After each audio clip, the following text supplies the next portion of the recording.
Bem-vindos a mais um vídeo semanal. O assunto de hoje é relacionado com dois outros que gravamos semanas atrás. Um foi as contas que não fecham e outro sobre gastos invisíveis. O assunto de hoje será focado nos impostos, né? Aqueles impostos que compulsoriamente nós precisamos honrar para poder sobreviver. Ao final do vídeo, não esqueçam de dar o seu gostei ou não gostei e de se inscreverem. É muito importante para a gente, para o nosso canal. Para entendermos de impostos, nós vamos trazer alguns exemplos, não é? Vamos trazer alguns exemplos e vamos mostrar como é que funciona. A maioria de nós, das pessoas, pensam que imposto é um pagamento simplesmente que temos que fazer ao governo. Como se fosse uma conta qualquer, uma conta de luz, e pagasse e pronto, ficou por isso mesmo, como se fosse uma dívida. Não é bem assim. Esse tributo, o imposto, ele é um tributo compulsório, né? Existe uma legislação própria, fiscal, por trás disso, e ele é um tributo compulsório que é pago ao governo. Este dinheiro é para ser revertido para o nosso bem. Ora, veja que diferença. Inicialmente pensamos que ele é pago como se fosse uma conta qualquer. Sentimos-nos, inclusive, obrigados, é uma obrigatoriedade. Não deixa de ser. Entretanto, esse tributo tem que ser muito bem gerido pelo governo para voltar, retornar para a sociedade de forma que contemple suas necessidades básicas. E assim funciona o tributo. Eu trouxe algumas situações de impostos só para a gente ver os percentuais que nós somos obrigados a desembolsar. Tá? Eu trouxe alguns dados que eu peguei, como sempre, né? E vamos trazer esses exemplos de forma direta. O imposto de renda. O imposto de renda é chamado um imposto progressivo. Ou seja, quanto mais você ganha, mais você paga. Muito bom isso, né? Já pensou se nosso salário fosse progressivo? Né? Quanto mais a gente produz de forma eficiente, mais a gente ganharia. Seria muito bom. E o imposto é assim: quanto mais você ganha, você percebe, né?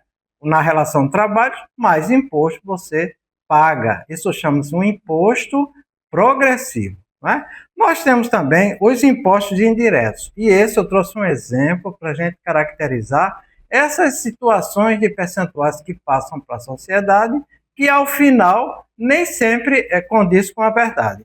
Mas vamos lá. Vamos pensar em dois tributos, dois impostos muito presentes na nossa vida. O IPI, que é o Imposto de Produtos Industrializados. Industrializados, às vezes a gente esquece até alimentos, mas os alimentos industrializados têm cobrança de IPI. A linha branca, como fala, né? Uma coisa indispensável. Quem vive hoje sem um refrigerador, uma geladeira? Né? Precisa ter para manter os alimentos saudáveis. Né? A máquina de lavar e outros mais. Então, essas situações que chamam linha branca, se faz necessário a presença do IPI, que é determinado por questões governamentais. Tá? Então, veja, o IPI é uma base. Produziu, na nota fiscal já vem esse IPI. Normalmente ele tem valores que oscilam, mas vamos nesse exemplo trazer para vocês como se fosse 5% de IPI. Né? E quando a gente inclui na base de cálculo do ICMS, que é o Imposto de Circulação de Mercadoria e Serviços, é um imposto estadual, quando a gente inclui na base de cálculo o IPI, então vejamos como é que funciona. Vamos dar um exemplo qualquer. Vamos pensar no IPI de 5%. Significa dizer que quando a mercadoria é faturada, 5% já é calculado o IPI. Quem vai pagar é o tomador da nota, ou seja, para onde a mercadoria segue, e aí a empresa que faturou, ela transfere para o governo. Mas o IPI está lá, 5%. Eu fiz uma anotação aqui de um exemplo de R$ 1.500, né? R$ 1.500, onde você compra algum refrigerador, uma coisa mais simples assim, R$ 1.500. Vamos pensar nisso. Então, com R$ 1.500, incluindo na base de cálculo o IPI, considerando o IPI 5% e 18% de ICMS, que é a média dos estados. Hoje já estão chegando a 20% aí, alguns já aumentaram. Mas vamos pensar em 18% nesse exemplo.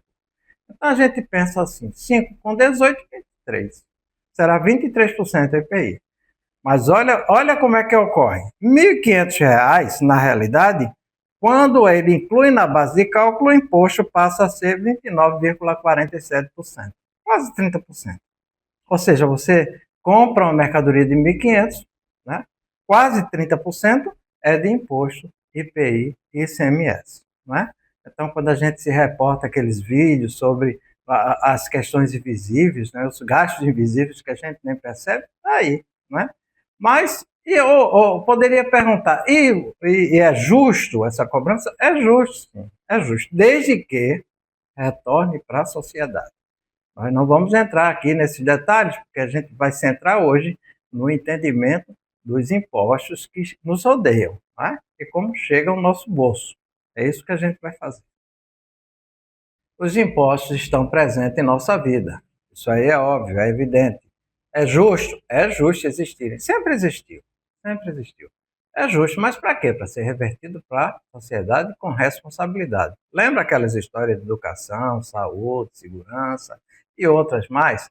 São muito bem lembrados quando a gente está passando algumas fases de campanha política e todo mundo repete, repete e a coisa acontece direto e aí, como é que fica? Então a gente tem que pensar nisso. Eu trouxe para vocês, para a gente concluir essa reflexão, eu trouxe algumas situações para vermos como é que está o panorama brasileiro frente ao mundo.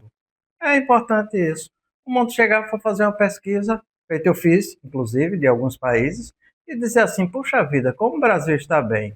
E aí é onde nós vamos refletir. Está bem como? Será que é em função de desigualdade? Será que se compreende o que é isso? Não é? Mas vamos lá, deixa eu trazer para vocês o PIB Brasil. O que é PIB? PIB é tudo que se produz no país em determinado período. Né? Então, esse produto interno bruto é a produção do país. O Brasil, em 2024, ele produziu 11 trilhões e 7 bilhões, um valor considerável, né? E respeitado no mundo. Sabe por quê? Porque esse valor, no ranking de PIB mundo, o Brasil ficou em 10º lugar.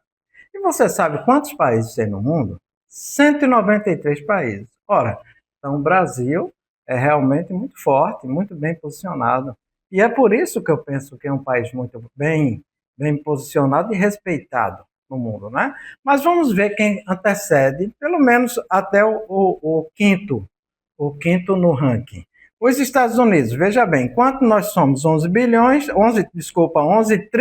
e 7 bilhões, os Estados Unidos 29 trilhões e 16 bilhões, né?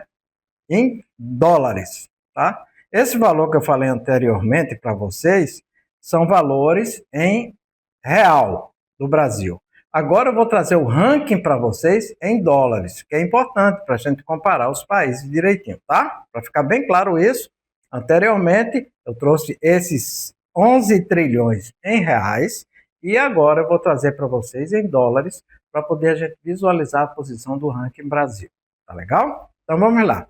Estados Unidos, 29 trilhões e 16 bilhões, né? É o primeiro colocado do ranking. Né? Então, ele produz, a produção, os produtos internos brutos dele, ano 2024, chegou a 29 trilhões e 16 bilhões de dólares, tá? Segundo, China, olha a China aparecendo aqui, 18 trilhões, né?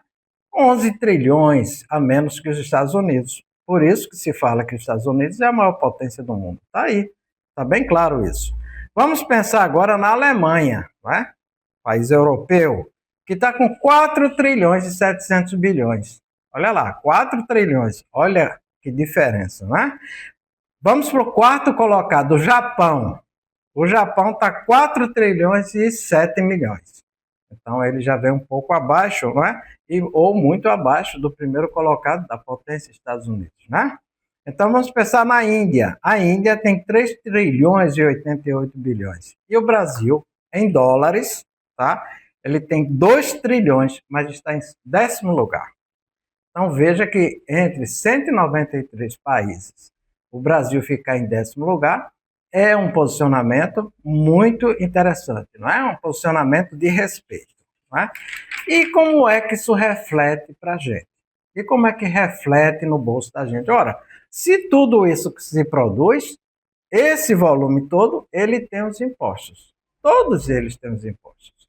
Então, existe esse posicionamento muito interessante de 10º colocado, né? E sobre isso nós pagamos os impostos para quê? Para manter o bem-estar social e econômico do país.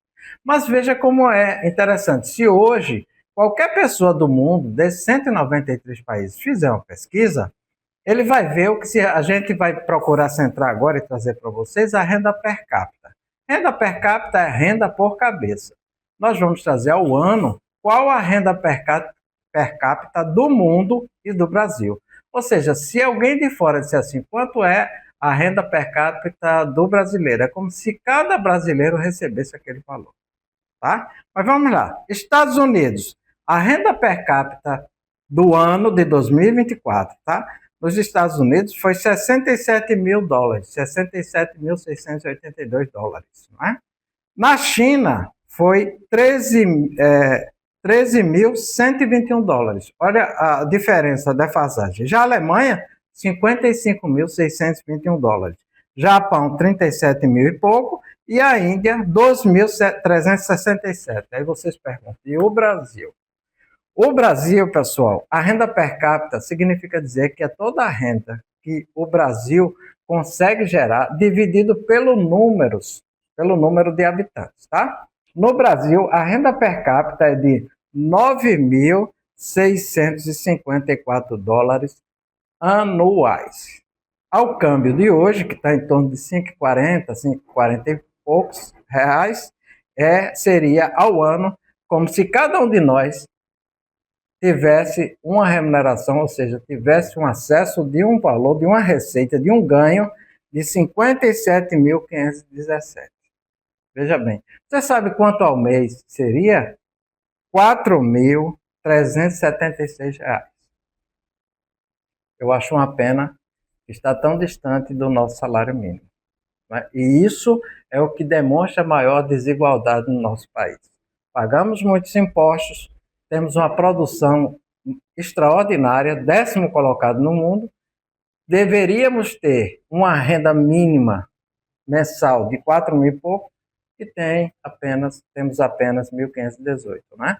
Isso é só para a gente refletir, tem muitas outras pessoas que podem explicar melhor para todos nós. Mas vamos lá. Sendo assim, essa nossa realidade, ó, só para encerrar, não é? Eu não vou me estender isso, né? Que é um assunto só para a gente refletir, nós teríamos esses 4.376. Veja como seria bom para todo mundo se isso ocorresse. Isso é a desigualdade do nosso país. Acredite, uns menos, outros muitos, outros muito mais. Né? De Natal, Rio Grande do Norte, Rinaldo Negromonte. Pense bem nesse assunto. Pense nisso. Essa é a nossa realidade.